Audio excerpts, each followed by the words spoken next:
Hello students, welcome to my channel. आज मैं आप सभी को चैप्टर नंबर 5 की एक्सरसाइज 5.1 का क्वेश्चन नंबर फर्स्ट का थर्ड पार्ट करवाने जा रही हूँ।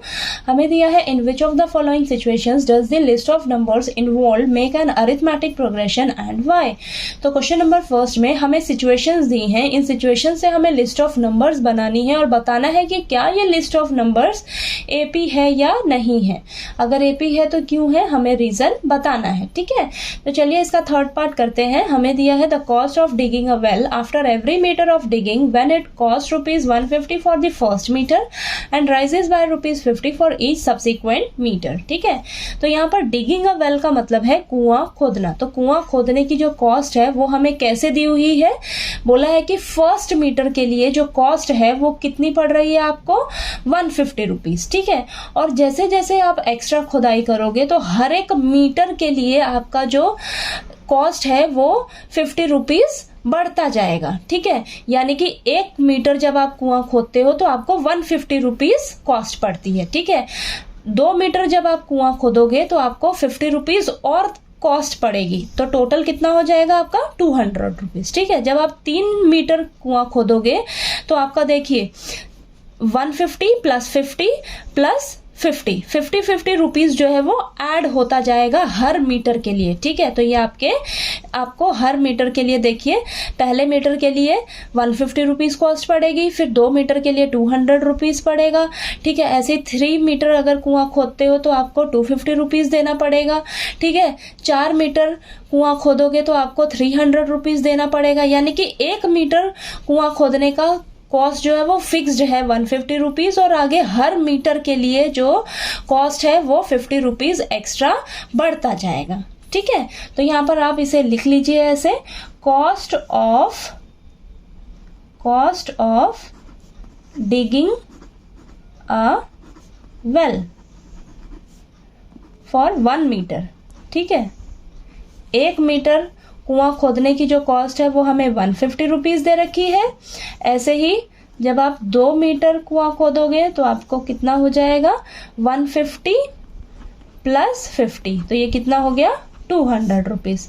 जब आप 3 मीटर कुआं खोदोगे तो ये देखिए 150 प्लस 50 प्लस 50, ये हो जाएगा ₹250। ठीक है, देन ये जब 4 मीटर कुआं खोदोगे तो 150 plus 50 plus 50 then again plus 50, ये हो जाएगा 300।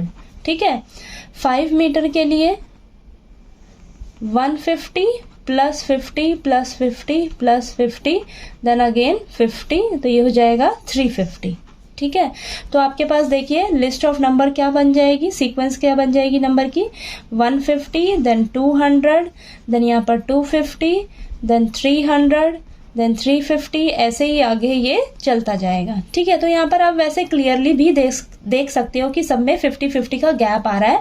ठीक है, लेकिन आपको यहाँ पर पेपर में अच्छे से मेंशन करके बताना है कि हाँ ये लिस्ट ऑफ नंबर्स जो है वो एपी क्यों है। ठीक है, तो वो हम कैसे करेंगे, इनके बीच में ना कॉमन डिफरेंस फाइंड आउट करके हम पता लगाएंगे कि जो इनके बीच में जो डिफरेंस आ रहा है वो कॉमन है या नहीं। अगर कॉमन आएगा इन सभी के बीच में डिफरेंस तो ये हमारी जो लिस्ट ऑफ नंबर्स है ये एपी सीरीज कहलाएगी। ठीक है, तो देखिए 200 में से 150 माइनस करिए तो कितना आएगा, 50। ठीक है, देन 250 में से 200 माइनस करिए, कितना आ रहा है, 50। देन यहाँ पर 300 में से 250 माइनस करेंगे तो 50। देन 350 में से 300 माइनस करके देखिए कितना आ रहा है, 50। तो ये जो कॉमन डिफरेंस आ रहा है ये आपके पास क्या आ रहा है, सेम आ रहा है। ठीक है, सेम आ रहा है ना, तो यहाँ पर लिख लीजिए आप, कॉमन डिफरेंस इज सेम। ठीक है, so the list of number, क्या लिस्ट ऑफ नंबर आई है आपके पास, 150 200 250 300 350। ठीक है, इज एन एपी। ठीक है, तो ये जो हमारे पास लिस्ट ऑफ नंबर आई है ये हमारी क्या है, एपी है।